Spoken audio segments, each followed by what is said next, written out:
GeM TV நேயர்களுக்கு வணக்கம். யாருக்கு அல்வா யாருக்கு கப்பு பகுதியில் ராமநாதபுர தொகுதியின் நிலவரத்தை பார்க்க போகிறோம்.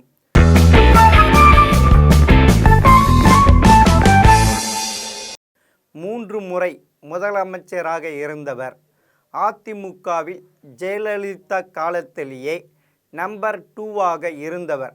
ஆனால் இன்று ஒரு சுயேட்சை வேட்பாளராக, அதுவும் தனது சொந்த தொகுதியில் கூட போட்டியிட முடியாமல் ராமநாதபுரம் தொகுதியில் பாஜக கூட்டணியில் சுயேட்சை வேட்பாளராக களம் இறங்கியுள்ளார் ஓ பன்னீர்செல்வம்.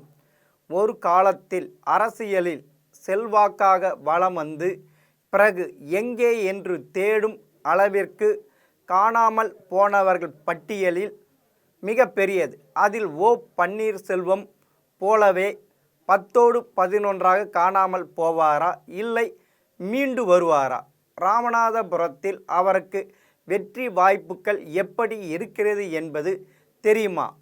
ராமநாதபுரம் பாராளுமன்ற தொகுதியில் ராமநாதபுரம், பரமக்குடி, முதுகுளத்தூர், திருவாடானை, திருச்சுழி, அறந்தாங்கி ஆகிய 6 சட்டமன்ற தொகுதிகள் இருக்கிறது.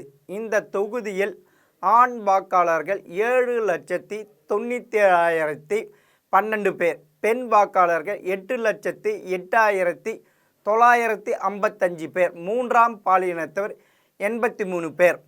ராமநாதபுரம் பாராளுமன்ற தொகுதி 1957 முதல் இதுவரை 16 தேர்தல்களை சந்தித்திருக்கு.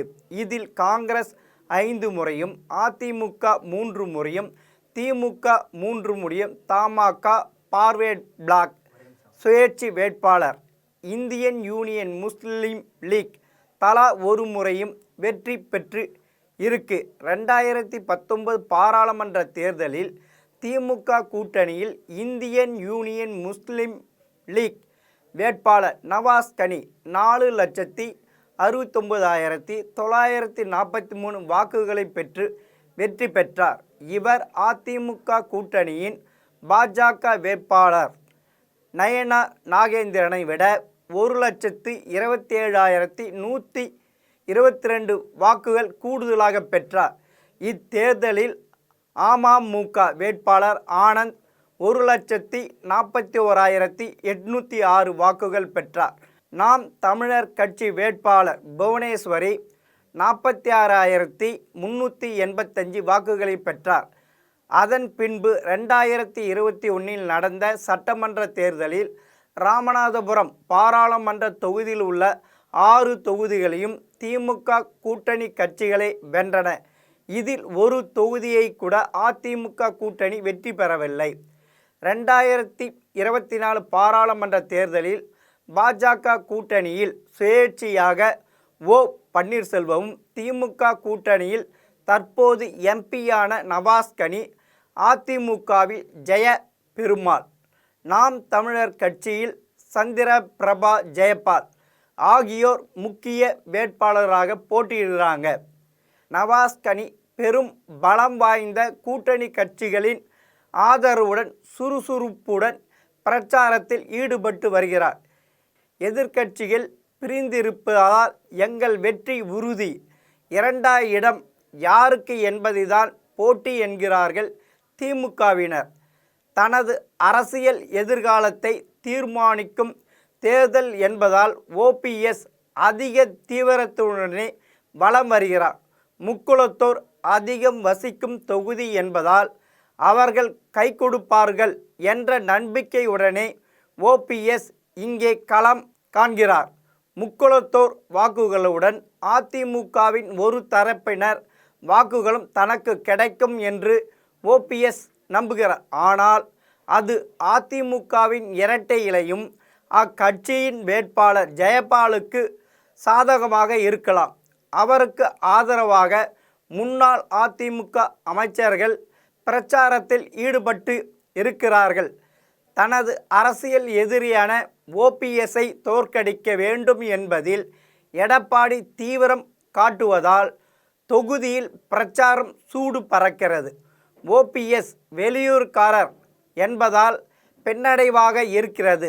நாம் தமிழர் கட்சி வேட்பாளர் சந்திரபிரபா ஜெயபால் மீனவர் பிரச்சனை, தமிழர் உரிமை, கச்சத்தீவு விவகாரம் ஆகியவற்றை முன்வைத்து பிரச்சாரத்தில் தீவிரமாக இருக்கிறார்.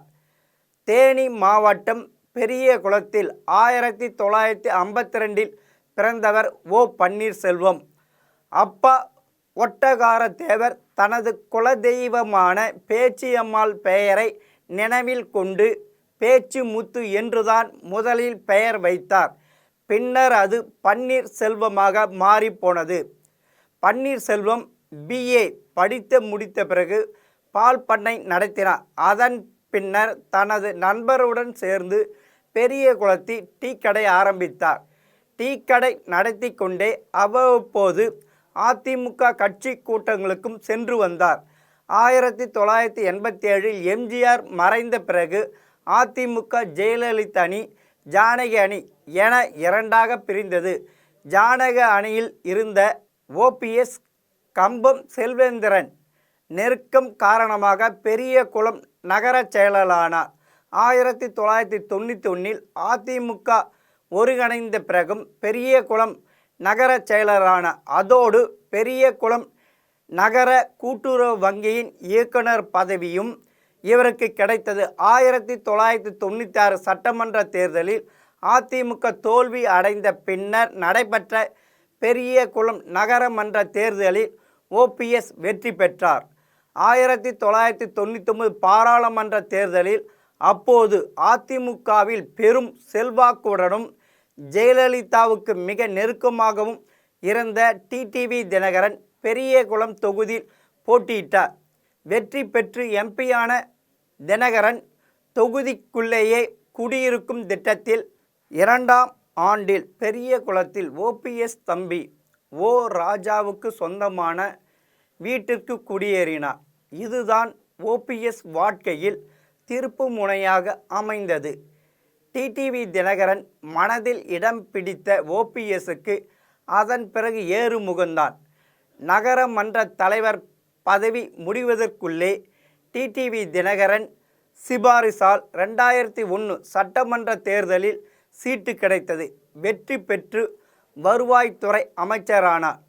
4 மாதங்களில் டான்சி வழக்கில் ஜெயலலிதா முதல்வர் பதவியை இழக்க OPS தமிழக முதல்வராக முதல் முறையாக பதவியேற்றார். 6 மாத காலம் முதல்வராக இருந்தார். மீண்டும் ஜெயலலிதா முதல்வராக பொறுப்பேற்ற போது ஓ. பன்னீர்செல்வம் விரும்பிய பொதுப்பணித்துறையை இவருக்கு கொடுத்தார்.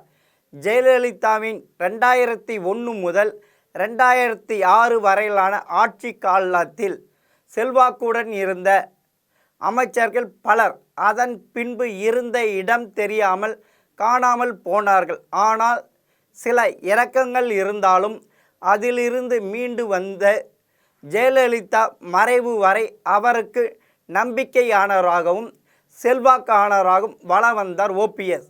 ஜெயலலிதா மறைவுக்கு பிறகு 3ஆம் முறை முதல்வரானார். பிரதமர் நரேந்திர மோடியின் நம்பிக்கையை பெற்றார். அதுதான் OPS வாழ்வில் தொட்ட உச்ச இடம். அதன் பிறகு எல்லாமே இறங்க முகந்தான். இந்த தேர்தலில் வெற்றி பெற்றால் மீண்டு வரலாம் என்று தீவிரத்துடன் களத்தில் இறங்கியிருக்கிறார் OPS. ஆனால் கள நிலவரத்தை பார்க்கும்போது திமுக, அதிமுக, OPS என மும்முனை போட்டிதான் நிலவுகிறது. அப்படி இருந்தாலும் 6 மாதங்களுக்கு முன்பு மோடி இத்தொகுதியில் போட்டியிடப் போகிறார் என்ற தகவல் இருந்தது. அந்த தொகுதிதான் OPS கிடைத்திருக்கு. அதனால் அவர் வெற்றி பெற நிறைய வாய்ப்புகள் இருந்தாலும் சின்னம் பெரும் தடையாக இருக்கு. OPS தன் சின்னத்தை எவ்வளவு சீக்கிரமாக மக்களிடத்தில் கொண்டு போய் சேர்க்கிறாரோ அதை பொறுத்துதான் அவர் வெற்றி பெற வாய்ப்பு இருக்கு. அப்படி இல்லை என்றால் திமுக கூட்டணி இல்லை, அதிமுக தான் வெற்றி பெறும். யாருக்கு அல்வா யாருக்கு கப்பு பகுதியில் இன்னொரு தொகுதியின் நிலவரத்தை பார்ப்போம். வணக்கம்.